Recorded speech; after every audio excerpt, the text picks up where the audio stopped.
Boom, it's new knife day. What have we got? I mean, you already knew that because of the description, but first Rough Rider.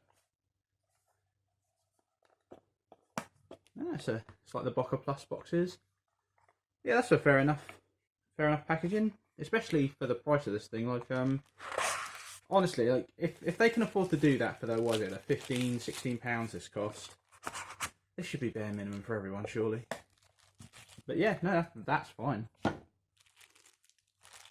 Oh, that looks nice, doesn't it? That's just the turquoise inlays, like little chevrons. Oh yeah. Now, it's certainly not what I'd call smooth. It's fine. It's just not like. But I mean, you know, this is a £15. I really like that turquoise though. I think that's fantastic. I saw Big Red EDC actually recently did a Black Widow Rough Rider, which had a similar chevron stylings, but in red.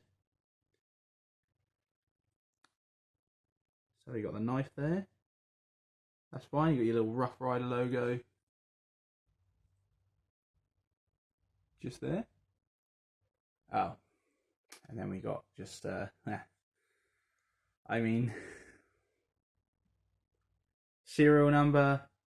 China I'm fine with. You know, just put where you make it, whatever. 440 I'm fine with. What? Razor sharp steel?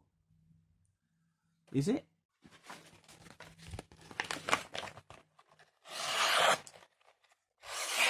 Yeah, that's sharp enough.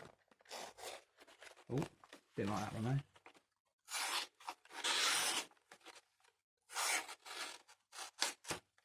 Okay, look, I wouldn't go as far as to call that razor. It's certainly not blunt. Maybe get rid of the razor sharp steel there, lads.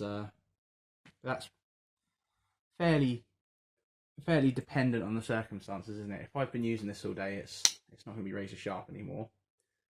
Oh, good grief! The center.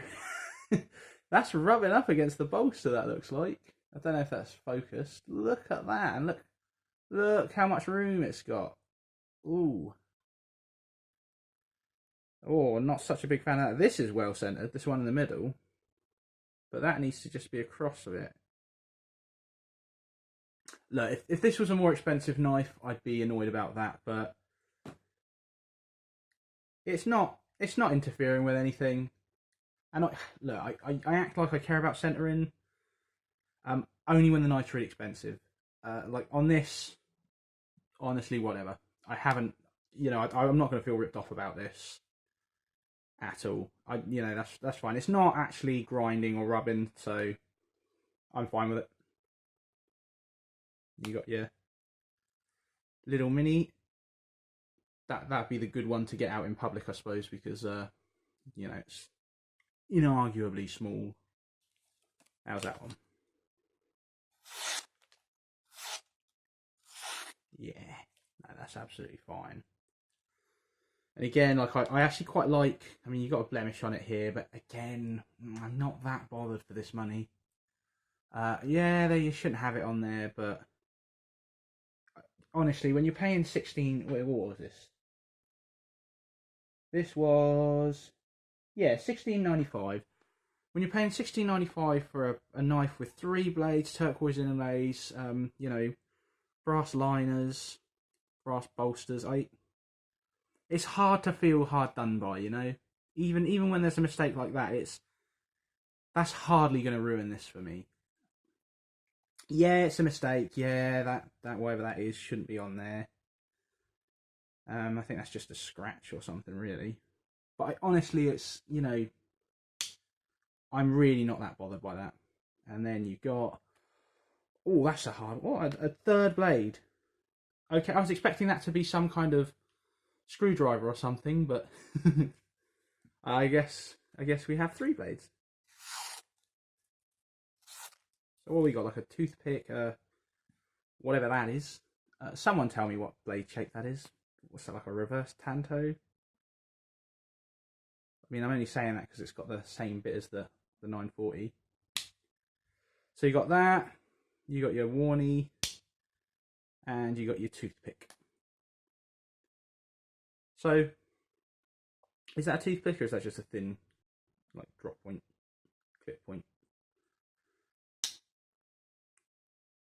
you got your nice little R there on the bolster, just on the one side for the Rough Rider. Yeah, there's again some finish issues. Like I could easily fit a nail in between that spring and the side there. So it's not, you know, you're not getting like perfection on this, but like I said, I'm really not expecting perfection on this. And for the money, I've got to say, this feels really nice. It's like a nice weight, not super heavy, but you know, it feels well built. You know, enough.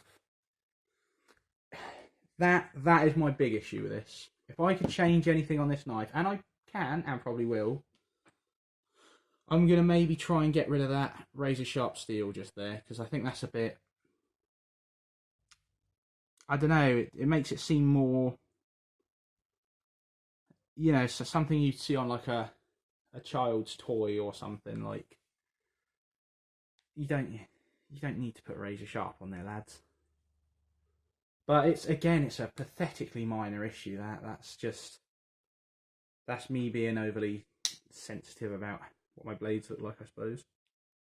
But I gotta say, yeah, the scales on this are lovely. They're like pinched off at the end, which is fine. You got the groove out of them there. Like the action on this is actually quite nice, and this is about the perfect like spring strength for someone like me. This is exactly what I like. So it's not, look, you're not winning any awards with that for spring strength. Like, you know, that's an easy, you know, you can break that. But like I've always said, I don't think any slip joint could be classed as a hard use knife. Like, get a frame lock or something if you need to hard use it, because it's just safety. But I mean, a fixed blade is better if you're going to hard use something, really. But yeah, for just a nice little carry pocket slip joint, that is literally dead on for me for the spring strength. I always get that mixed up. Yeah, that's really satisfying. You know, even though it's only a £17 knife, it's got a nice, satisfying, yeah, like snap when they all go back in, and they all have. I'd rate this, if you've ever handled a Victorinox, like brand new, fresh out the packet, I'd say that's almost exactly like the spring strength on this. And you just got the 2 springs on the back that operate all 3. But yeah, the middle blade's like really well centered on this. This one's also sort of looks like it's like really wedged in there, but yeah, it's probably fine. But yeah, so I'm actually looking forward to carrying that one. That's quite a nice, you know, it's very fancy for the, you know, for the 16 odd that I spent on it. Right, thank you very much. Cheers.